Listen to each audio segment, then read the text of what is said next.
Certains croient à tort que c'est le luxe. D'autres pensent que c'est plutôt un style. Mais n'est-ce pas une vraie nécessité? Parfois on en a bien besoin pour avancer. Et en plus, tout le monde peut se l'offrir. Vous avez besoin de lunettes médicales adaptées à votre look, à votre budget et pour tous les âges. Optique Adieu la gloire vous propose sa gamme de montures et verres de qualité. Contact Lomé siège social de coin séminaire.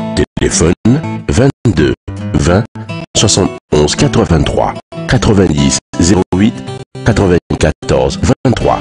Toco Hôpital 22 20 71 83. Cara Immeuble Tabac sur la nationale numéro 1. Téléphone 22 33 71 69. ODG, mieux voir, c'est mieux vivre. Bonsoir. Fréquemment, sujet d'inquiétude pour les femmes, les kystes de l'ovaire sont le plus souvent bénins, c'est-à-dire, chères mesdames, que ces kystes ne sont pas dangereux, donc ne font pas mal. Et ces kystes disparaissent avec le temps, sans traitement. Toutefois, certains kystes peuvent se rompre, se tordre ou bien grossir de façon exagérée, entraînant ainsi des douleurs et complications chez la femme. Dans ce cas, quelles peuvent être les conséquences si le kyste n'est pas de le tôt et enlevé? C'est la grande question médicale de ce soir et vous allez avoir tout à l'heure la réponse. Mais en attendant de vous présenter l'invité de ce soir, voici le jingle de notre partenaire, la lunetterie Adieu la gloire.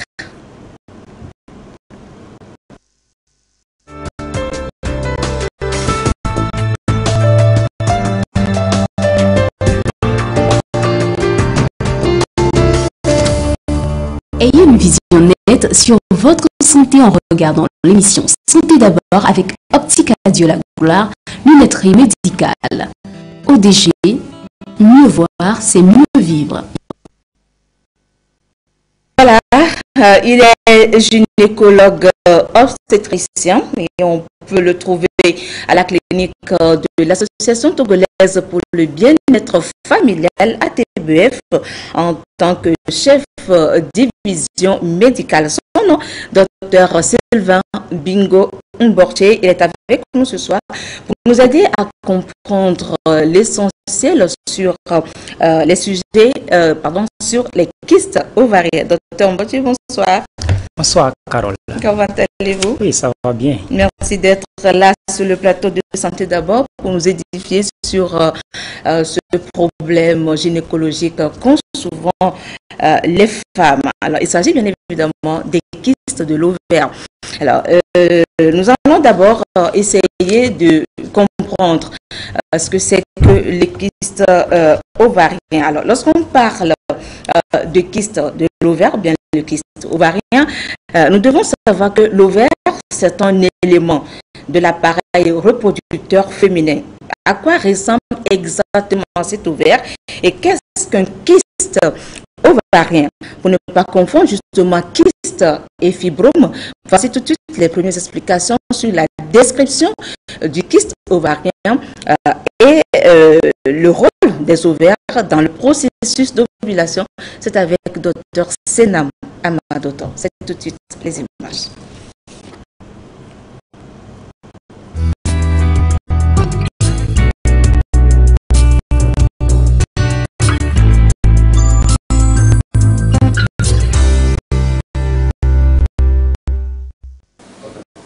Alors, nous avons donc ici une coupe qui schématise les différents organes qui composent l'appareil reproducteur féminin.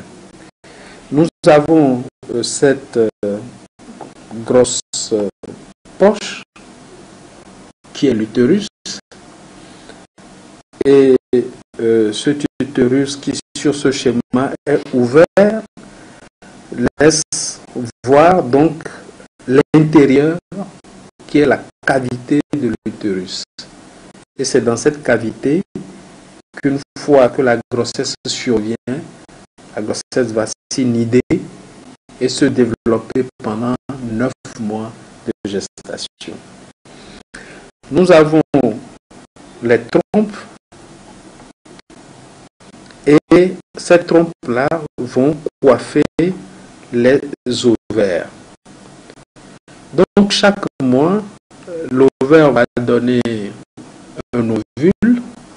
Si cet ovule est fécondé, eh bien, il va y avoir une grossesse qui va venir donc se nider dans la cavité utérine.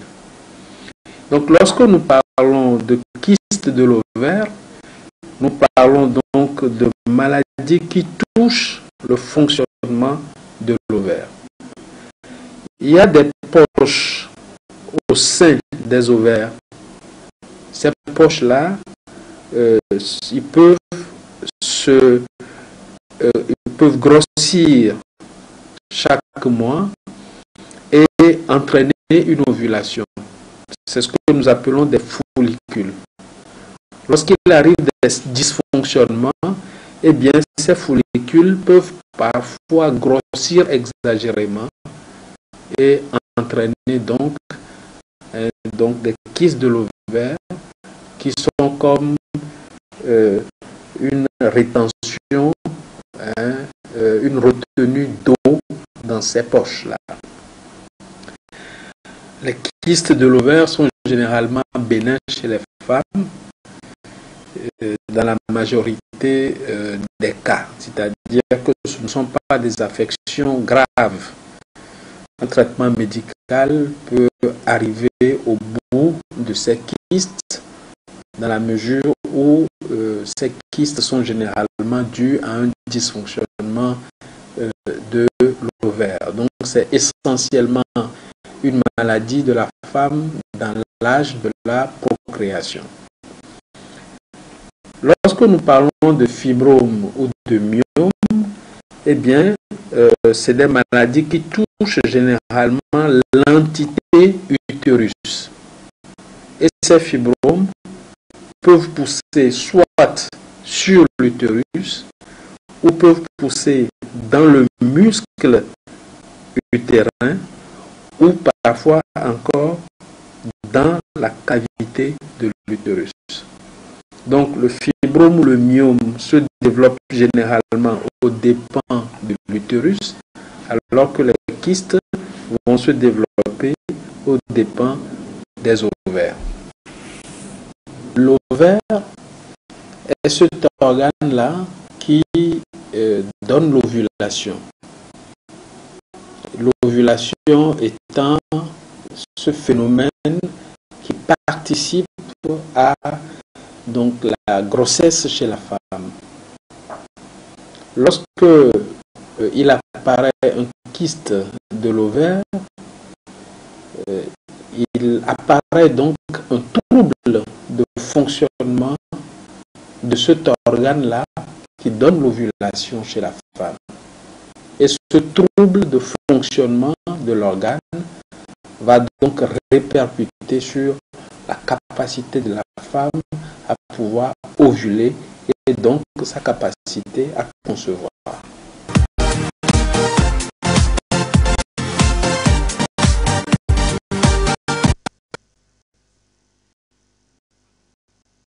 Que les explications du docteur Amadou sont claires, docteur Mboté. D'après ces explications, alors nous devons comprendre dans un français facile que lorsqu'on parle de kyste de l'ovaire, il s'agit simplement d'une maladie de l'ovaire. Alors, cette maladie qui est due à un trouble de fonctionnement de l'ovaire. Alors, la question ce soir, c'est de nous dire ce qui entraîne ce dysfonctionnement au niveau de l'ovaire qui va faire apparaître un kyste ovarien. D'accord, c'est bien, merci. Et nous tenons d'abord à vous dire merci pour l'opportunité que vous nous donnez de parler donc de cette affection qui inquiète certaines femmes, et d'autant plus que lorsque cette affection touche la fertilité. Le kyste de l'ovaire, comme l'a défini mon confrère, c'est une poche contenant un liquide qui est situé sur l'ovaire ou dans l'ovaire. Et il faut noter que la constitution ou la composition du liquide varie d'un kyste à un autre. Dans la majorité, les kystes sont fonctionnels. Donc, comme dans la majorité, plus de 90%, c'est qui sont fonctionnels, nous allons parler un peu de comment ça survient. Il faut noter que chaque femme naît avec un stock de follicules que nous allons peut-être désigner comme poches. Donc, ces poches contiennent l'œuf de la femme et un petit liquide. Lorsque la femme commence la puberté, il y a tout un processus qui se déclenche pour que les petites poches-là puissent grossir, atteindre une taille et ovuler. La taille à la naissance ou la taille de ces poches chez une femme qui n'est pas encore pubère est de 2 à 5 mm. Donc, pour que ça puisse pondre l'ovocyte ou bien l'ovule, l'œuf de la femme, il faut que cette taille grossisse et atteigne, n'est-ce pas, 18 à 22 mm. Donc, quand ça atteint cette taille, il y a un autre processus qui se crée pour faire libérer ou bien pour faire éclater cette poche. Il arrive des fois que le processus ne se fasse pas à temps. Donc, quand le processus ne se fait pas à temps, le follicule là, la poche là, va continuer par augmenter de taille. Parce que cette poche contient du liquide, le liquide qui est dû ou bien qui provient de la sécrétion des cellules qui se retrouvent dans cette poche. Donc, la poche va continuer par augmenter et dépasser 30 mm. Quand ça dépasse 30 mm et qu'on le trouve à l'échographie, on qualifie qu'il s'agit donc d'un kyste fonctionnel. Comme c'est un déséquilibre hormonal, un déséquilibre donc dans le fonctionnement qui a abouti à ce kyste. Et ce kyste fonctionnel n'a pas forcément besoin d'un traitement. C'est ça. Voilà. Et le liquide c'est des kystes bénins. Des kystes bénins. Le liquide qui est dedans ressemble à de l'eau limpide, claire. Donc ça, c'est la majorité donc, des kystes. Incolore, inodore. C'est la majorité des kystes fonctionnels. Les autres kystes sont des kystes organiques. Et les kystes organiques, ce sont des tumeurs qui se développent au dépend des différents constituants de l'ovaire. Et ces kystes bénins ne peuvent pas disparaître si on n'intervient pas. Alors que les kystes fonctionnels peuvent disparaître. Ils n'ont pas forcément besoin d'un traitement. Donc les kystes bénins peuvent avoir un contenu qui est pâteux. Le liquide là est pâteux. Ou un liquide qui est jaune citrin, comme le jus d'orange. Ou un liquide encore qui est visqueux. Et parfois même, on trouve un liquide qui contient des os, des cheveux, voire les dents. Donc, ce sont les différents cas de figure de kystes organiques. Et ces kystes organiques ne peuvent pas disparaître lorsqu'on ne fait pas un traitement chirurgical pour les enlever. Et au-delà de ces kystes bénins, nous avons les tumeurs malignes. Ça, c'est cancer de l'ovaire. Excusez-moi, docteur, je ne vous coupe pas la parole, mais en attendant, avant que je n'oublie, alors lorsque vous parlez de kystes dont le contenu parfois, le liquide est parfois pâteux, a une couleur peut-être jaunâtre et tout, alors c'est dû à quoi? Une infection par exemple? Ce n'est pas dû à une infection, c'est le processus qui est à la base de la formation de ce kyste. Vous avez dit que le liquide de nos mamans, il est clair, il est limpide. Maintenant, lorsque le liquide là devient pâteux, est-ce il n'y a pas une infection qui serait peut-être... Il n'y a pas forcément une infection. C'est parce que c'est une tumeur. Comme on dit tumeur, il y a certaines cellules qui sont décidées de se multiplier d'une manière anormale, anarchique. Et voilà, c'est la constitution donc, de toutes ces cellules-là qui aboutissent, n'est-ce pas, à la composition ou bien à la constitution donc, de cette tumeur bénigne. D'accord. Donc, l'autre élément, c'est les tumeurs malignes. Et c'est le kyste organique, un kyste organique qui est cancer de l'ovaire. Et là, la particularité, c'est que en dehors de la composante liquidienne du kyste, il y a une partie importante qui est solide. Puisque normalement, les tumeurs solides devaient se développer au dépens de l'utérus. Il arrive que ça puisse se développer au dépens de l'ovaire, surtout quand nous sommes devant les cancers de l'ovaire. Très bien. Alors, comment diagnostiquez-vous un kyste ovarien? Il faut noter qu'il n'y a pas une symptomatologie particulière au kyste de l'ovaire. Dans 50% des cas, les kystes sont découverts fortuitement. Et je fais une parenthèse en passant, il ne faut pas confondre les kystes de l'ovaire aux kystes parasitaires. Et l'un n'induit pas l'autre. Parce que certaines femmes sont inquiètes, puisque dans les selles, on avait trouvé les kystes. Et quand elle fait l'échographie, on trouve les kystes, elle se dit, ah, c'est les kystes au niveau des selles qui ont migré ou qui ont entraîné cette complication. Donc, ce sont deux choses très différentes. Voilà. Donc, dans la majorité des cas, il n'y a pas de symptômes. Mais parfois, on peut être amené à évoquer ces diagnostics devant les troubles de règles. Il faut noter que c'est le fait d'ovuler chaque mois qui fait que la femme passe les règles. Donc, s'il y a un déséquilibre qui touche l'ovulation, il peut arriver que les règles ne viennent pas comme ça devrait venir. Donc, on peut avoir des cycles qui sont longs. Le cycle normal chez la femme, c'est de 21 à 35 jours. Il peut arriver que ce cycle-là dépasse 35 jours. Ou carrément, au lieu que ça soit 40 jours, 45 jours, ça peut être chaque 3 mois. C'est un des éléments qu'on peut retrouver ou bien qui peut nous permettre de penser à un kyste de l'ovaire. Le deuxième élément, c'est des saignements anormaux. La femme peut saigner anormalement. Les investigations vont peut-être orienter le diagnostic vers le kyste de l'ovaire. L'autre élément, c'est soit des problèmes de miction ou des problèmes d'exonération. Lorsque les kystes sont volumineux, ils peuvent comprimer la vessie, comprimer le rectum et empêcher à ce que la femme puisse faire correctement ses besoins ou uriner correctement. Ça peut également nous orienter vers le diagnostic. Parfois, ce sont des complications. Et les complications, la plus grave, c'est les douleurs atroces qui permettent de dire que nous sommes devant un abdomen aigu. Sur le terme médical, c'est-à-dire qu'un abdomen où il faut vraiment faire une intervention chirurgicale dans les heures qui suivent pour éviter... C'est une urgence médicale. Une urgence médicale.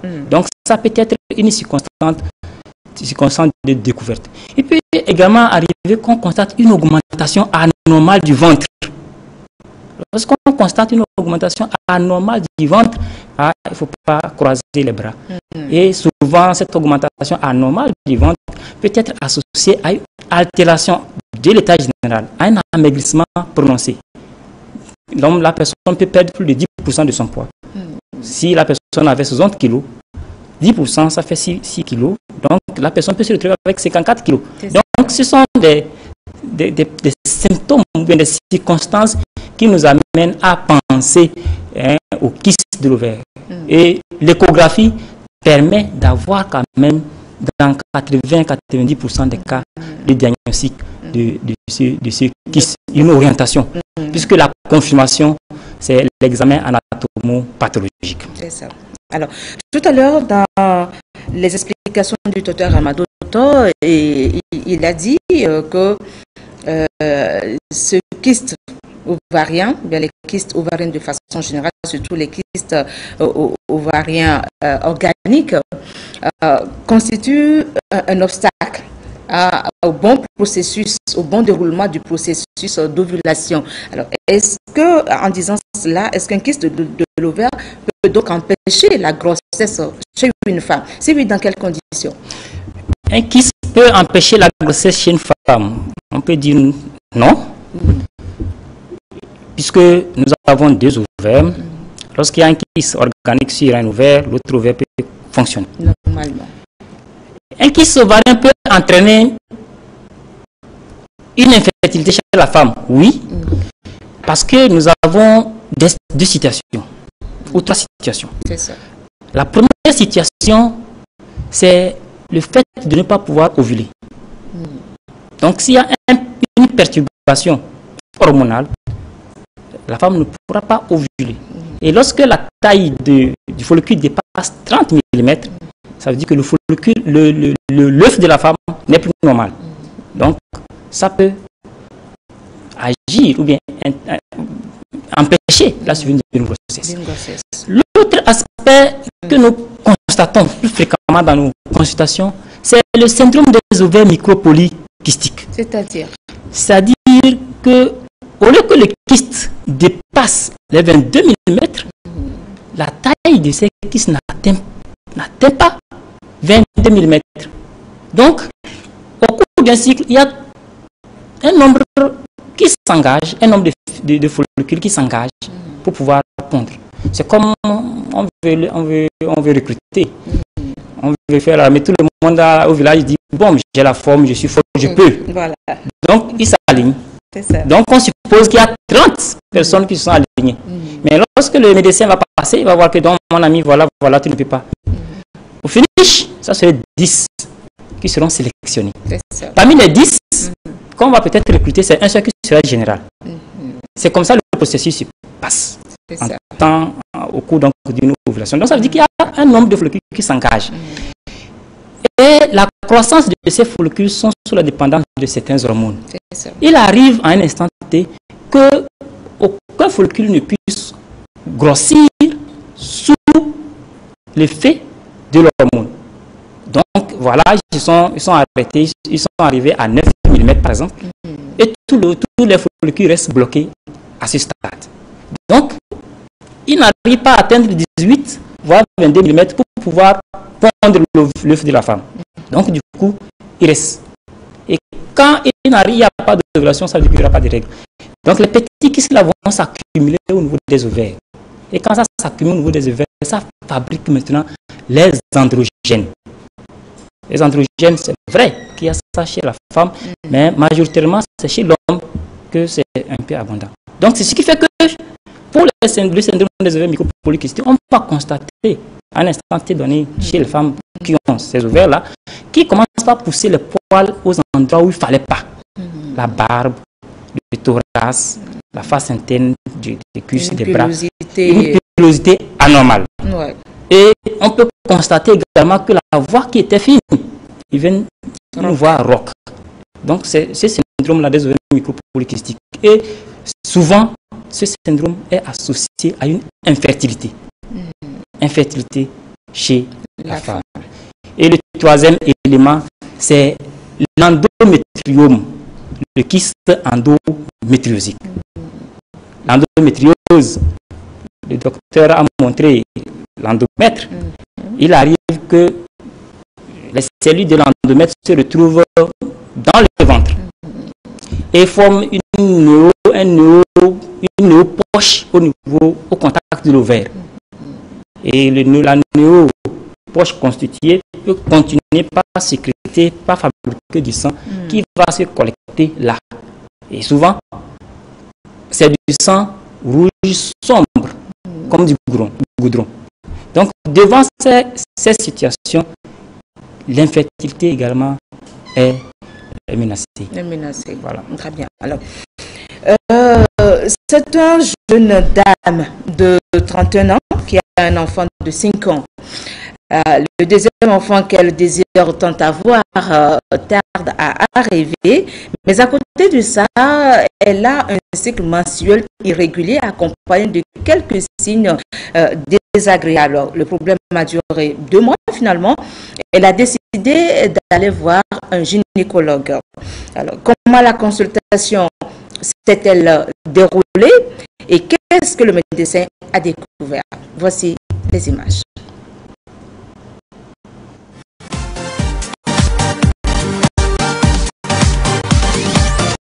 Bonjour madame. Bonjour docteur. Comment ça va? Ça va très bien. Ça va bien? Ça va très bien docteur. Ça va bien, mais tu es en consultation aujourd'hui? Oui. Bon, d'accord. C'est que je suis venue pour me faire consulter pour les cycles qui sont irréguliers. Et ça fait banalement 2 mois. D'accord. Et je saigne un peu et ça commence à m'inquiéter. Ok. Alors, vous saignez, Oui. le cycle est irrégulier. D'accord. Est-ce qu'en dehors de ça, vous avez quelque chose d'autre, une odeur dans le bas-ventre? Oui, j'ai des lourdeurs dans le bas-ventre aussi. Et ça fait combien de temps que tout cela a commencé? Environ 2 mois. Depuis 2 mois. D'accord. Alors, quand vous me dites que le cycle est irrégulier, qu'est-ce que vous entendez par ça? Est-ce que parfois les règles sautent ou... Non, des fois ça fait, j'ai un cycle de 28 jours et le mois prochain ça vient d'un cycle de 25 jours. Okay. Et puis après aussi un cycle de 30 jours. D'accord. Ok, donc le cycle est un peu perturbé. Oui. D'accord. Et les saignements que vous avez, c'est des saignements qui surviennent en dehors des règles, vous m'avez dit. Est-ce que c'est des saignements qui sont abondants ou c'est des traces que vous observez? Il y a des traces de sang, un peu de sang, pas comme des règles. D'accord. Ok. Est-ce que vous arrivez encore à situer la date des dernières règles? Non. Comme mon cycle est irrégulier, je n'arrive plus à situer les dates de dernière règle. D'accord. Et vous avez des enfants? Oui. Combien? J'ai un enfant D'accord. Qui a quel âge? de 5 ans. D'accord. 5 ans, c'est déjà beaucoup. Oui. Le second n'arrive pas? Non. Ça fait combien de temps que vous avez commencé à essayer? Ça fait banalement 2 ans. Ça fait 2 ans que vous essayez d'avoir une grossesse, ça ne vient pas. D'accord. Ok, très bien. Je crois que votre situation mérite qu'on fasse une bonne consultation et je vous soumettrai également à une échographie qui va nous permettre de savoir ce qui se passe exactement. Mais à vous écouter, on peut penser tout de suite ou à un problème de fibrome qui commence ou à un problème de kyste de l'ovaire, surtout avec cette sensation de lourdeur dans le bas-ventre. Et dans tous les cas, c'est à l'examen tout à l'heure qu'on va savoir ce qui se passe et on finira par une échographie qui va nous dire exactement de quoi vous souffrez. Et dans le même temps, eh bien, je crois qu'on va essayer de voir aussi pourquoi vous n'arrivez plus à tomber enceinte et pour apporter la solution à ces problèmes. Ça peut aller? Oui, docteur. D'accord. Merci beaucoup. Okay. On va passer à la salle d'examen et puis ensuite à l'échographie.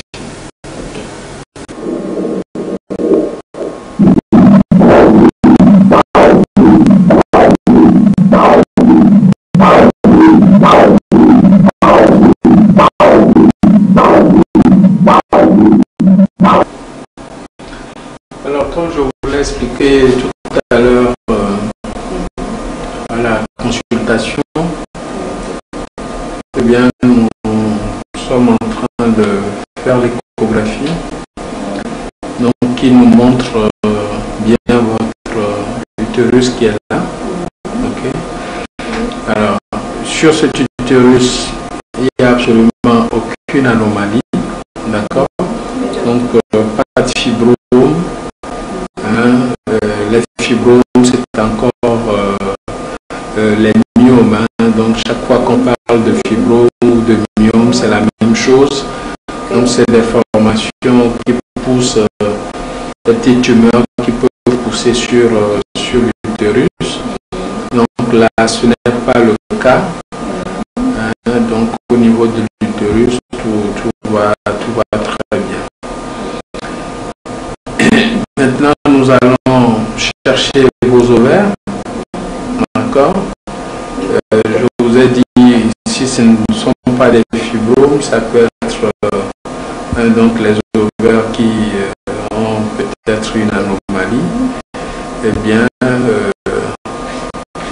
sur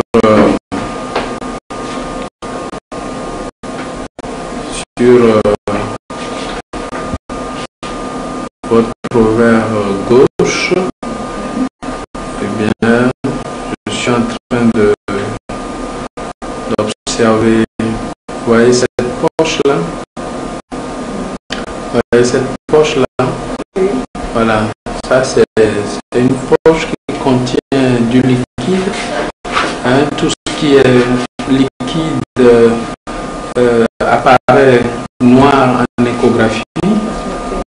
Donc vous voyez, on a une poche qui contient du liquide, hein, et ça correspond à un kyste de l'ovaire.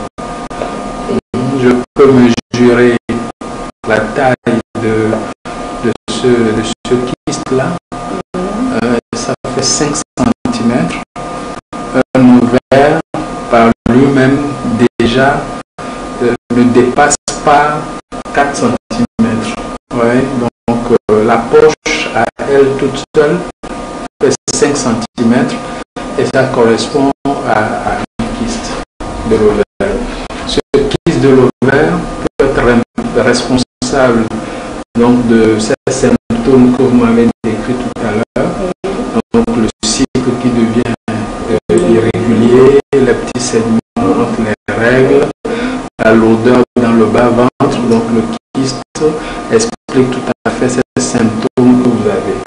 Alors, un kyste comme ça, s'il persiste, il peut également entraîner des troubles de l'ovulation et donc vous empêcher de tomber enceinte. Alors, l'aspect de ce kyste me fait tout à fait penser à un kyste que nous appelons kyste fonctionnel. Donc, un traitement médical doit pouvoir nous aider à venir à bout de ce kyste. Donc, je vais vous mettre sous traitement pour 3 mois et je vous reverrai au bout de ces 3 mois pour une autre échographie pour qu'on puisse s'assurer que ce kyste est complètement parti. D'accord? Merci pour l'explication.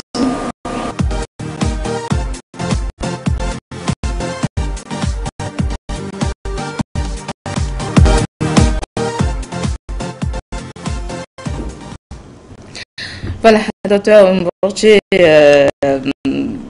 est-ce que le kyste, ce kyste qui a été découvert chez cette dame, est-ce que ce n'est pas de façon fortuite, c'est-à-dire ce n'est pas par hasard?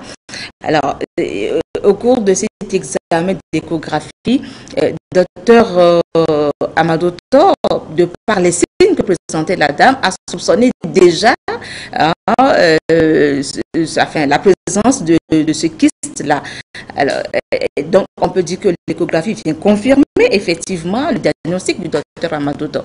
Est-ce que c'est le cas? Oui, l'échographie est l'examen ou bien l'analyse qui permet de soupçonner, bien de suspecter le kyste ou de voir le kyste et apprécier ce kyste-là pour voir que c'est un kyste fonctionnel ou c'est un kyste organique. Et là, dit la taille du kyste, 5 cm, c'est que quand c'est un kyste fonctionnel, ça ne dépasse pas 6 cm. Donc, ça ne dépasse pas 60 mm.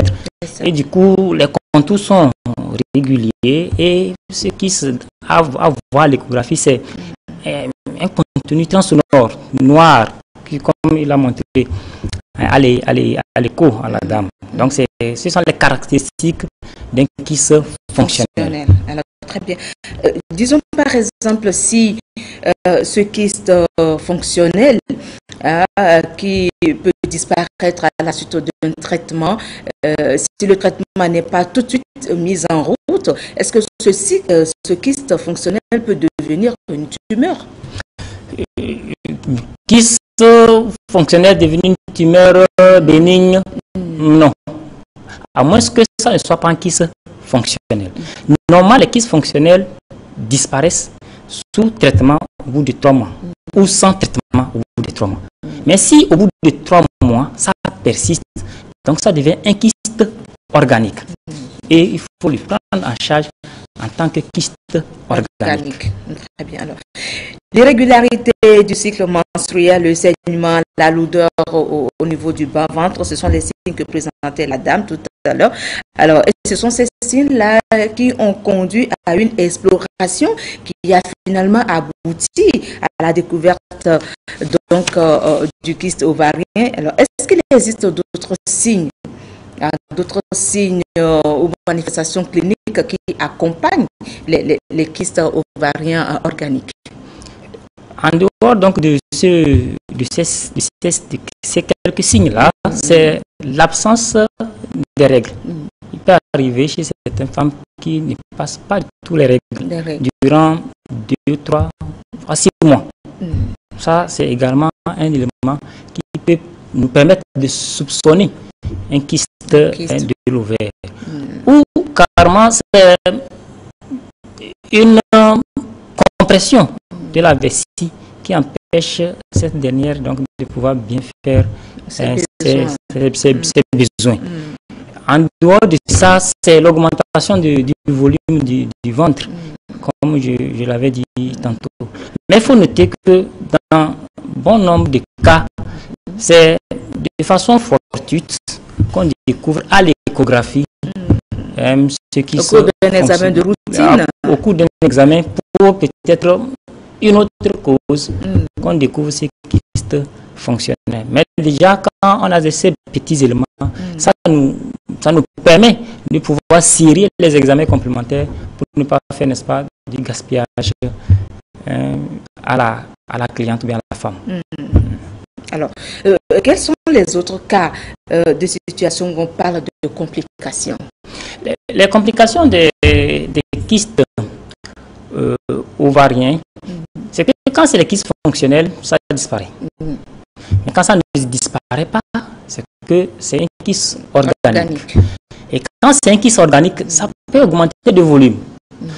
Quand le kyste augmente de volume, c'est qu'il y a un risque de torsion. Torsion du kyste de l'ovaire. Puisque le kyste, on a dit, c'est dans l'ovaire ou sur l'ovaire. Donc, le fait que ça soit vraiment volumineux, ça peut se tordre. Et quand ça se tord, le sang n'arrive plus à l'ovaire. Et cet ovaire peut être détruit, nécrosé, si on ne prend pas en charge rapidement cette torsion du kyste de l'ovaire. Ça, c'est la première complication. Excusez-moi, docteur. Alors, lorsque vous parlez du volume du kyste, alors, ce volume, il est dû à quoi? À l'augmentation du liquide que contient... Oui, à l'augmentation du liquide, puisque c'est un processus qui est à la base donc, de cette tumeur bénigne. Donc, puisque le processus est là, donc, ça va continuer à produire ce liquide. C'est la même chose que les fibromes. Quand on découvre un fibrome aujourd'hui de 1 cm, au bout de 1, 2, 3 ans, ça ne serait plus de 1 cm. Même si ça va rester stationnaire, au bout d'un certain temps, ça va augmenter. Donc ça veut dire que c'est le même processus, puisque le processus qui est à la base de la genèse de ce kyste-là est là. Donc ça va continuer par augmenter de volume. Donc la torsion du kyste de l'ovaire. Ça, c'est une complication. La deuxième complication, c'est l'hémorragie dans le kyste même. Il peut arriver que dans le kyste, ça saigne. Et c'est des kystes liés à l'endométriose, peut-être? Pas forcément à l'endométriose, puisque au niveau de l'endométriose, le contenu même, c'est du sang noirâtre, du sang digéré. Mais le kyste fonctionnel ou un kyste organique peut saigner à l'intérieur. Et quand ça saigne, c'est équivalent. Le tableau est aussi équivalent à la torsion des kystes de l'ovaire. Il faut prendre urgemment en charge. La troisième complication, c'est la rupture de ces kystes. Le kyste peut se rompre. Et quand ça se rompt, le liquide se verse dans la grande cavité abdominale. Donc, ça se rompt et ça fait également mal. C'est un abdomen aigu, comme on le dit. Et il faut ça provoque des douleurs terribles au niveau donc, de tout l'abdomen. Et même quand on touche, la personne ne supporte pas. Donc, du coup, il faut rapidement prendre en charge l'urgence et faire une intervention pour régler ce problème. Une intervention chirurgicale. Une intervention chirurgicale. Les autres complications, c'est au cours de la grossesse. Il arrive qu'un volumineux kyste fasse obstacle à la descente du bébé. C'est vrai que le bébé est dans l'utérus. Entre le rectum et l'utérus, nous avons une poche que nous appelons le cul-de-sac de Douglas. Donc, c'est l'espace qu'il y a au niveau donc, de l'abdomen. Lorsque le kyste est volumineux, il peut s'enclaver dans le cul-de-sac de Douglas. Et le cul-de-sac de Douglas, quand on regarde, c'est à côté du col, là où l'enfant devait normalement passer. Donc, ça fait obstacle prévia. Et du coup, on peut être amené à faire une césarienne parce qu'il y a ce kyste ovarien. Le kyste peut également occasionner les présentations anormales chez la femme qui est enceinte. Au lieu que la tête soit vers le bas à la fin de la grossesse, il peut arriver que c'est le bras ou c'est les pieds qui se retrouvent vers le bas. Donc, ce sont les quelques complications qu'on peut retrouver avec les kystes. Surtout, le plus souvent, c'est les kystes organiques. Alors, pour éviter ce genre de situation, est-ce qu'on ne peut pas, dans le traitement, penser à une ablation de l'ovaire, au sein duquel le kyste s'est développé? Est-ce qu'on ne peut pas faire une ablation, par exemple? Pourquoi laisser ce kyste-là devenir volumineux et vraiment empêcher peut-être l'enfant de sortir? L'ovaire, comme mon confrère l'a dit, l'ovaire a un double rôle. Le premier rôle, c'est la fabrication des œufs chez la femme. Le deuxième rôle, c'est la sécrétion des hormones.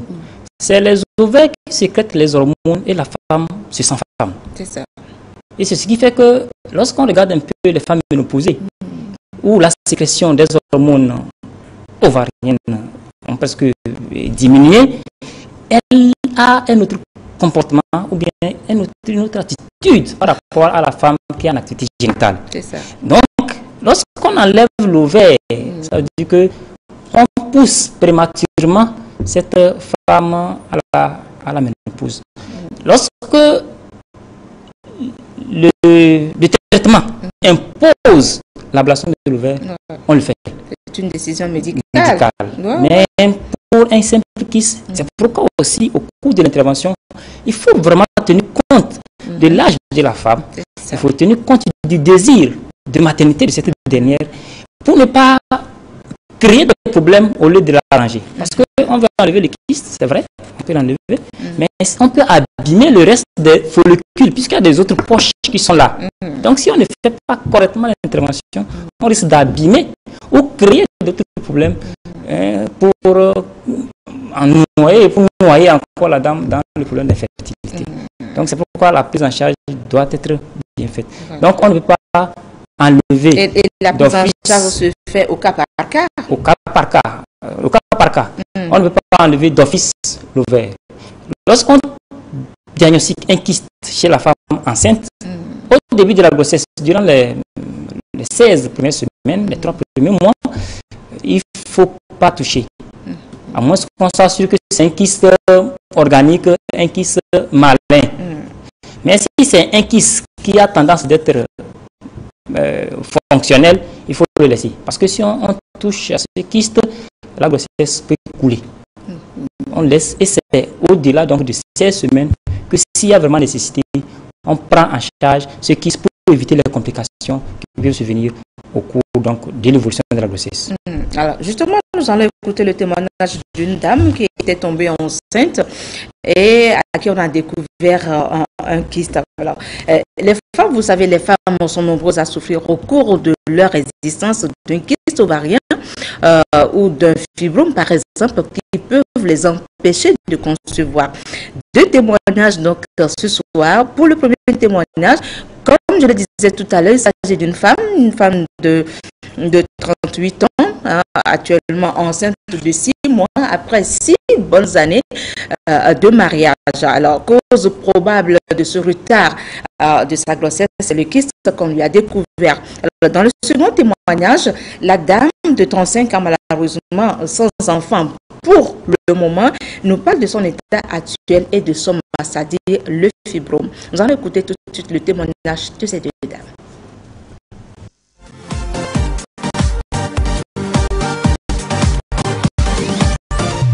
Descendant à 6 ans, il fume le vent. Parmi les caca, 7e mois, mais à Sirani va sonner. Il m'a répondu à Sirani. Il m'a répondu. Il m'a analyse. Quand analyse, on va pas kiss. On va pas kiss. On va pas adorer na mi va. Ati que la va mulalo edoyo la va onami ento ko kisinama fifi me e fula sinsi ma sane jada sian anda na sian yimwede va do gare me ane jada sian kwa nene kwa ngome la no bunkaka wa mbai konji kenvei konjia e docteur biom échographie pour PV. Échographie yo po fibrome na. Ko bana majika sonviri. Wa nyake ngba bio docteur agbenye fibrome ma meto mate fofua. Bato na mbo be fibrome ma meto mate he mona be nyama fofu be ma fofu la divi. Bo bio ma analyse o pata be comme mon PV a notre biome analyse beaucoup.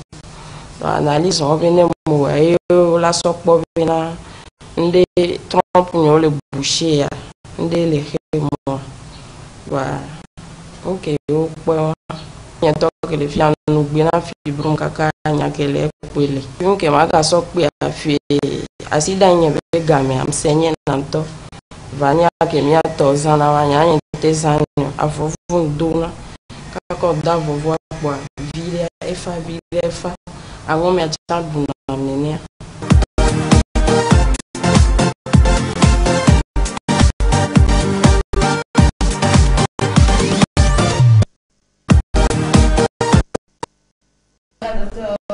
Vous les avez écoutés. Je voudrais d'abord rebondir sur le second témoignage que de compte trouveront que c'est un peu déplacé puisque le sujet dont parle la dame n'est pas d'actualité ce soir sur ce plateau.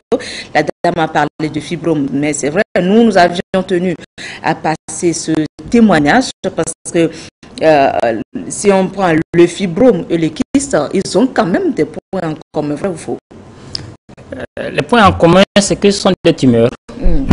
Des tumeurs bénignes, si je peux le dire. Ça, c'est le point en commun. Mais sur le plan constitution, c'est différent.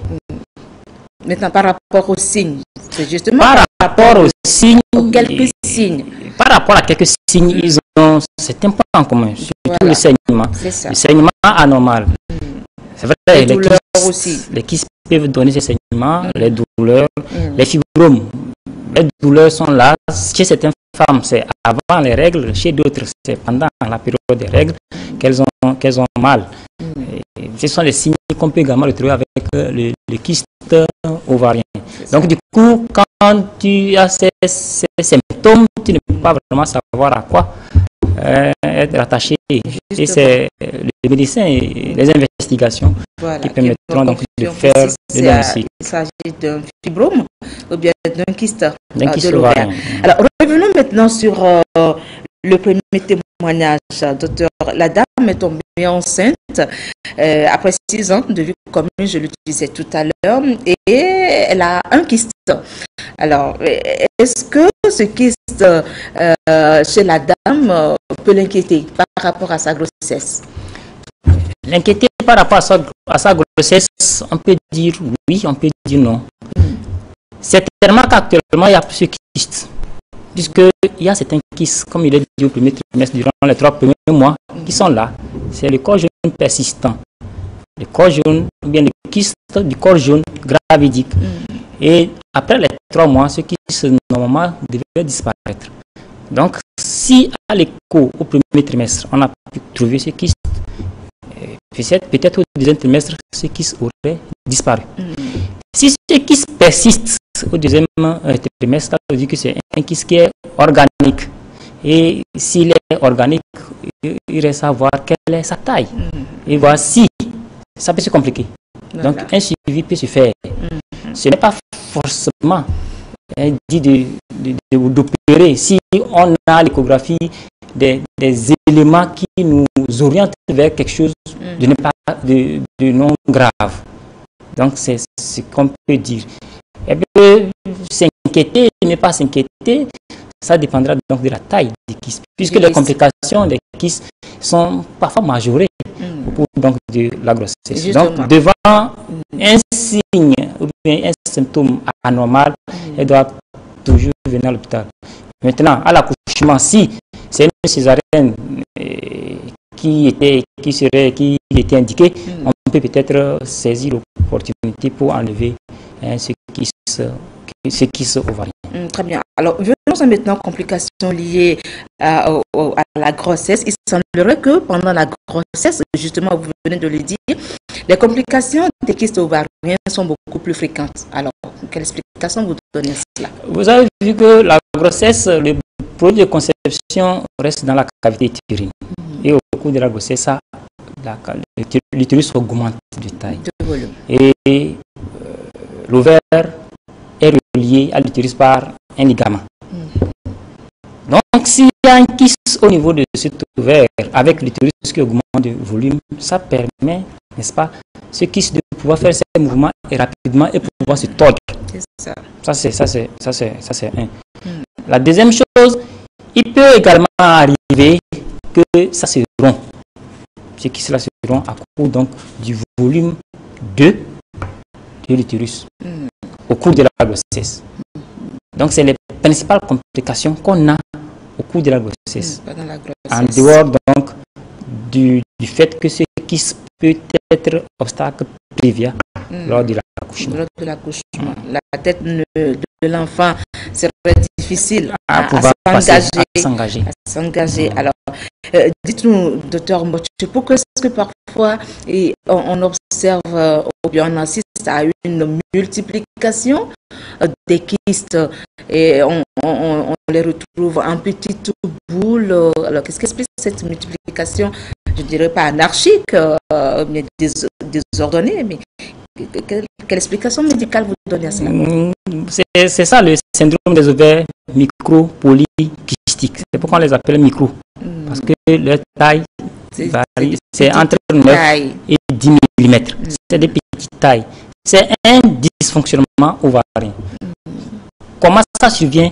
Personne ne sait. Mais on sait que quand ces micro-kystes sont là, ça entraîne des perturbations sur le cycle menstruel, ça entraîne des perturbations, n'est-ce pas, sur la fertilité.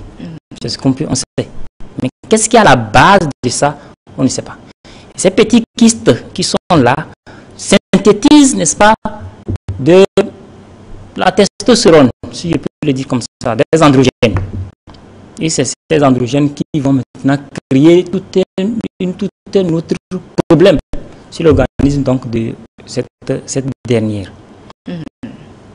Alors, par rapport à la solution thérapeutique en face des cas de kyste de l'ovaire, est-ce que c'est seulement une opération chirurgicale que vous adoptez, ou bien il y a d'autres possibilités thérapeutiques? Donc nous allons prendre kyste par kyste pour parler donc des modalités thérapeutiques. Devant kyste fonctionnel, soit on ne fait rien, l'abstention thérapeutique, ou on met la personne sur un traitement médical. Au bout de 3 mois, on refait l'évaluation. Si au bout de 3 mois, ce kyste persiste, ça veut dire que ce n'est pas un kyste fonctionnel.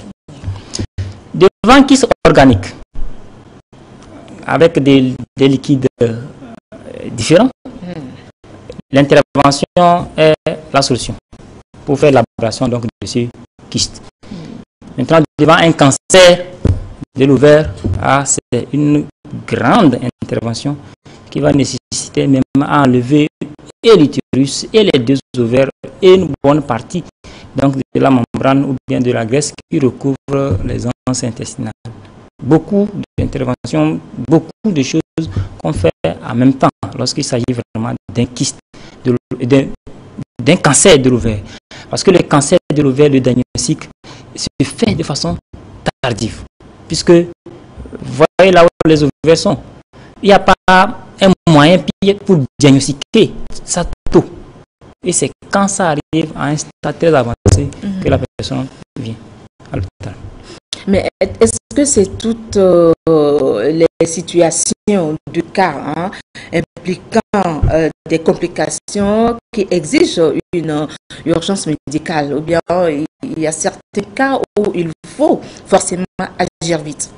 Lorsqu'on parle des situations, comme vous venez de le dire, le kyste qui peut se rompre, qui peut se tordre, qui peut grossir, qui peut s'infecter, qui peut saigner, alors est-ce que ce sont toutes ces situations du cas qui nécessitent une urgence médicale? Oui, pour agir. Oui, devant les complications, il faut vite agir.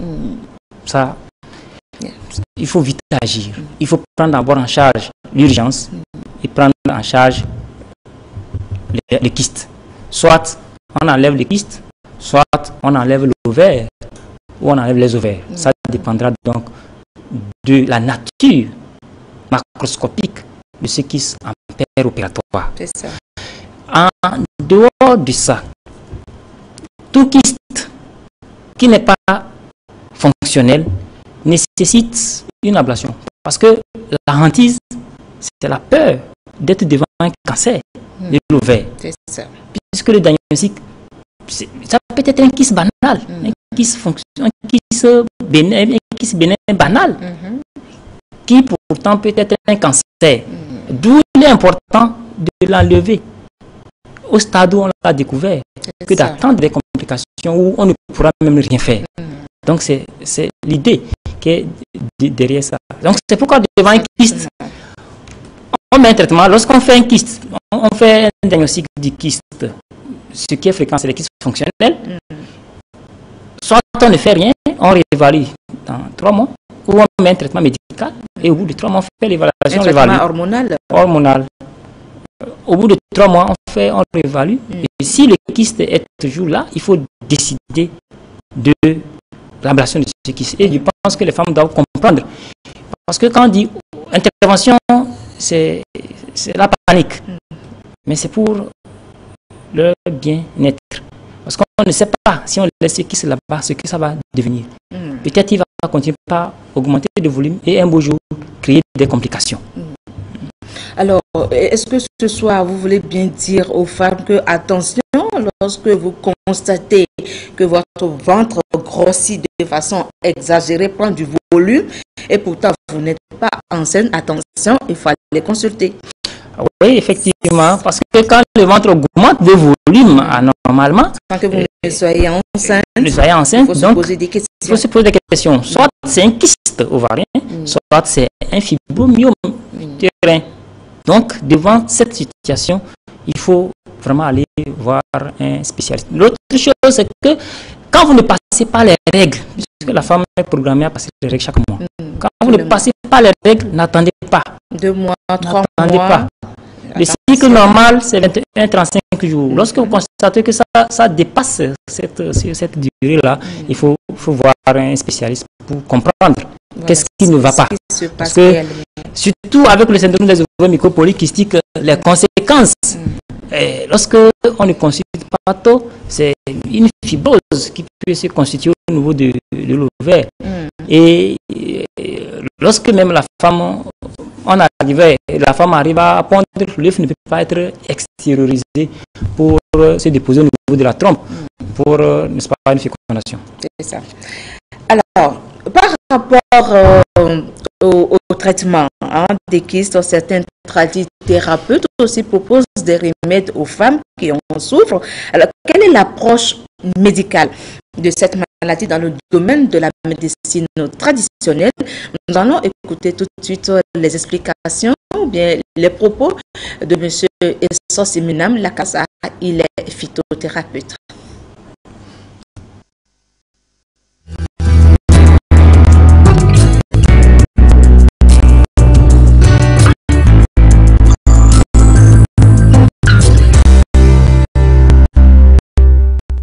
Le mot kyste n'est pas connu du monde traditionnel. C'est un vocabulaire inexistant dans notre système de soins. Parce que nous sommes toujours dans la médecine traditionnelle. C'est seuls les gynécologues qui parlent de kystes, myome, condylome, fibrome, des tumeurs bénignes pareilles. Donc, avoir une approche réelle en médecine traditionnelle par rapport aux kystes, je n'y crois pas beaucoup. Je suis phytothérapeute depuis longtemps et je ne sais rien faire dans ma vie mieux que soigner les femmes. C'est ma première spécialité. J'ai tellement soigné les femmes qui ont fait beaucoup d'enfants. Mais ce que je n'ai pas pu maîtriser dans ma spécialité, c'est les tumeurs bénignes. C'est-à-dire les fibromes, les myomes, les condylomes et le sujet de kystes dont vous parlez aujourd'hui. Sans une étude approfondie en médecine, avoir fait une spécialité de gynécologie, on ne peut pas avoir une notion de cette tumeur bénigne, à savoir les kystes. Donc un guérisseur, un praticien de la médecine traditionnelle qui n'a pas fait spécialité gynécologie ne peut pas avoir une réelle notion de ce qu'on appelle kyste. N'ayant pas cette notion, il ne peut pas avoir d'approche réelle. Si une femme vient après une consultation gynécologique où il a été décelé qu'elle a un kyste, quel que soit le type de kyste, le guérisseur qui est franc doit dire: je ne connais pas ce que c'est qu'un kyste. Parce que c'est seul un gynécologue vraiment formé dans ce domaine qui connaît ce que c'est qu'un kyste. Mais il faut dire que l'approche médicale en médecine traditionnelle par rapport à la stérilité chez les femmes, c'est une approche réelle et la réussite est grande. J'insiste que ça ne fasse pas mal à mes frères guérisseurs. J'insiste qu'un guérisseur en toute réalité n'a pas une approche de solution en matière de cette tumeur bénigne. Fibrome, myome, condylome, kyste, un guérisseur n'a pas d'approche de solution. Mais en matière de la stérilité féminine chez la femme, ce n'est pas ces tumeurs bénignes seules qui sont la cause de stérilité. Si c'est d'autres causes de stérilité, les guérisseurs sont bons, sont très bons dedans. Mais quand il s'agit de cette tumeur bénigne, où il faut forcément une intervention chirurgicale, les guérisseurs n'ont pas de solution. Les guérisseurs, quand vous allez dans les foires, ou bien vous allez chez un guérisseur, surtout les foires d'exposition, et que vous voyez les produits exposés, vous allez voir que la majorité des produits, si la majorité des produits, c'est écrit myome, condylome, fibrome, kyste. Mais tentez seulement de prendre un produit sur lequel il a écrit kyste. Demandez-lui, kyste c'est quoi? Il va chercher tous les mots pour expliquer, mais qui ne vont jamais cadrer avec la réalité de ce que c'est qu'un kyste.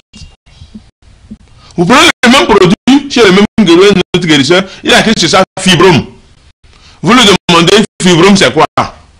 Si c'est un neveu, il va dire, c'est allélé. Vous lui demandez, allélé c'est quoi? Il ne peut pas expliquer aussi allélé. Donc, moi j'ai l'impression que nos frères guérisseurs cherchent des mots dans le jargon médical pour plaquer sur leurs médicaments pour chercher une clientèle. Ça nous diminue. Je voudrais vraiment appeler à mes frères guérisseurs d'avoir une réalité dans leur vision. Il faut qu'ils s'accrochent à ce qu'ils savent faire. Collaborer dans ce qu'ils ne savent pas faire pour apprendre davantage.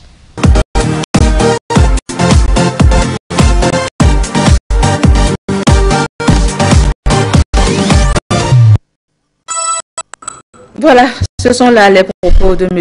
Essos Siminam Lakassa. Je le disais tantôt, il est phytothérapeute, guérisseur traditionnel en termes simples, alors, qui se base effectivement sur des plantes médicinales pour guérir ses patients ou ses patientes. Docteur, votre appréciation sur ces propos qu'on vient d'entendre? Oui, c'est bien, merci. La médecine traditionnelle, c'est vrai, elle existe. Et elle a fait ses preuves dans certaines affections, dans certaines pathologies. Et il a été clair, hein? Il a été clair et c'est très bien sa franchise.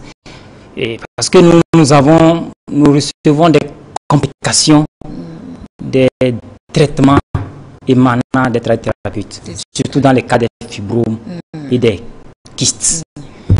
Et le traitement, la complication ou bien les séquelles sont encore difficiles à gérer. On met quelque chose dans le vagin pour faire sortir les fibromes. Je ne sais pas comment ça se passe, mais quelque chose sort. Et on fait croire à la dame que ce sont des fibromes. Mais on fait l'échographie, les fibromes sont toujours là. Mais au niveau de l'utérus, il y a les parois que ça colle. Alors qu'elle est en train de traiter ses fibromes pour avoir un enfant. Par où l'enfant va passer, ou là où les rapports peuvent être faits, c'est bloqué. Et comment réparer ça pour que ce vagin soit encore fonctionnel? C'est vraiment un casse-tête pour les médecins gynéco.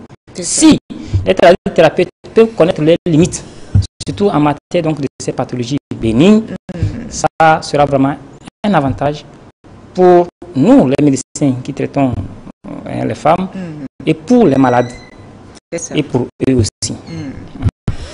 Très bien.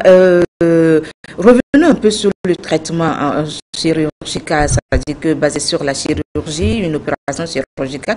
Est-ce que c'est une opération, somme toute, délicate?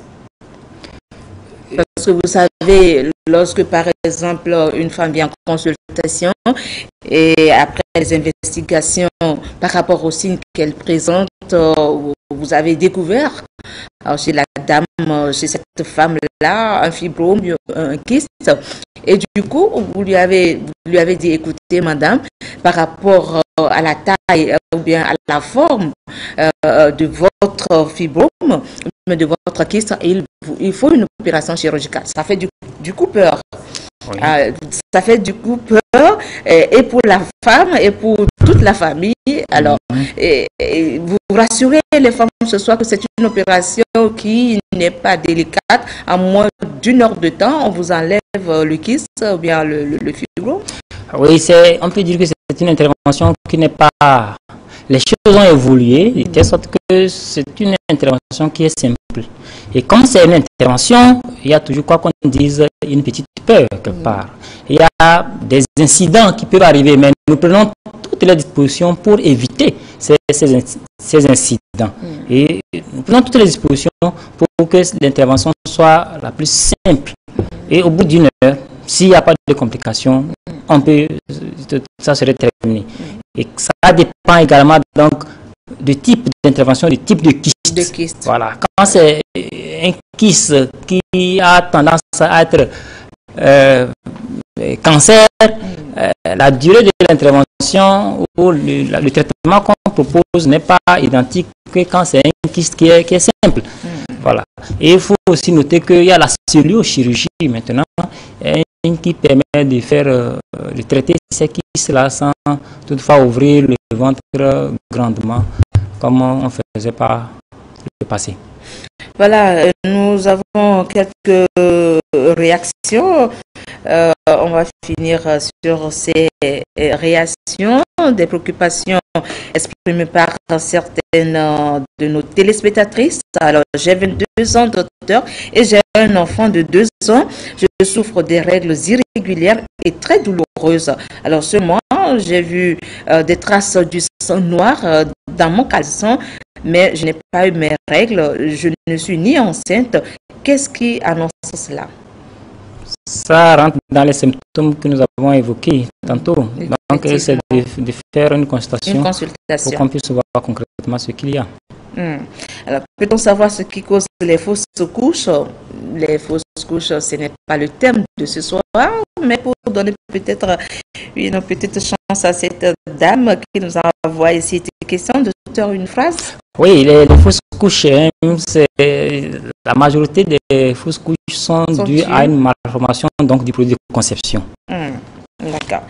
Alors, pour beaucoup plus d'éclaircissement à la fin de l'émission, appelez-nous, ça vous donnera le numéro du docteur, comme ça, c'est à loisir que vous l'appellerez pour avoir beaucoup plus d'informations sur tout ce qui entoure fausses couches, règles douloureuses et ainsi de suite. Alors, est-ce qu'une femme peut faire des règles sans ovuler? Un cycle de 25 jours donne l'ovulation au 4e jour. Oui, lorsque la femme passe les règles, a priori, elle ovule. A priori, elle ovule. Bon, un cycle de 25 jours, la date d'ovulation. La date d'ovulation n'est pas connue de façon précise. Mais ce que nous pouvons dire, c'est que après l'ovulation, il y a 12 à 14 jours. Donc, si nous disons comme ça, 25 moins 14, ça fait 11. Donc, l'ovulation probablement sera le 11e jour. Mais il faut faire très attention avec cette journée, donc bien ce jour donc, de l'ovulation prisonnière. Parce qu'on ne connaît la durée du cycle que quand on passe les règles. On ne connaît pas ça, on connaît seulement le cycle passé, on ne connaît pas le cycle à venir. Mais si on ne désire pas une grossesse et qu'on fait des calculs par rapport à cela, on peut tomber dans peut-être l'échec de la méthode qu'on est en train d'utiliser. J'ai des petits saignements depuis un moment et après échographie, il est révélé que j'ai un fibrome. Je suis sous traitement de luténil, c'est le nom du médicament, alors pour 3 mois. Puis-je concevoir après? J'ai 35 ans. Les fibromes n'empêchent pas la conception. On peut dire ça comme ça de façon simple.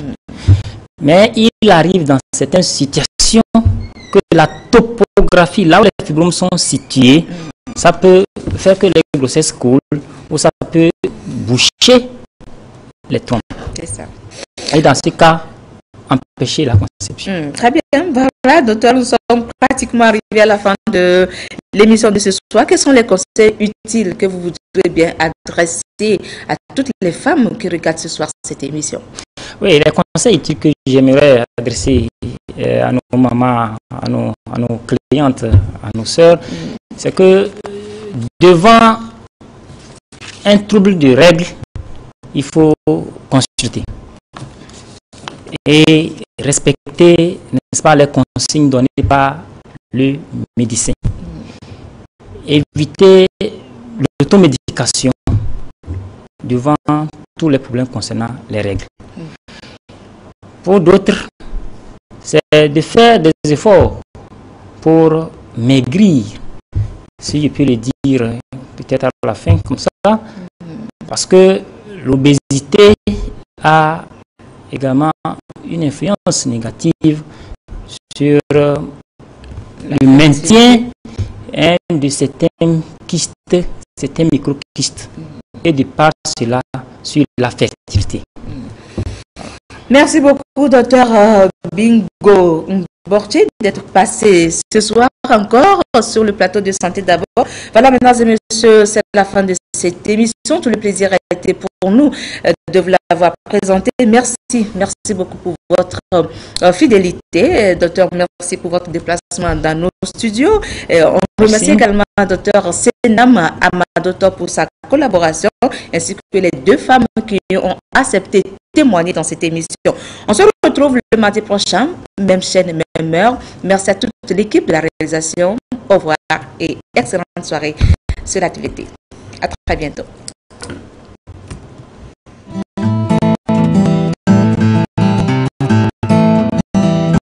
Votre émission Santé d'abord vous a été proposée par Optique Adieu la Gloire, lunetterie médicale. ODG, mieux voir, c'est mieux vivre. Certains croient à tort que c'est le luxe. D'autres pensent que c'est plutôt un style. Mais n'est-ce pas une vraie nécessité?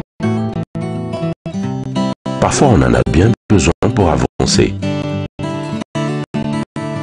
Et en plus, tout le monde peut se l'offrir.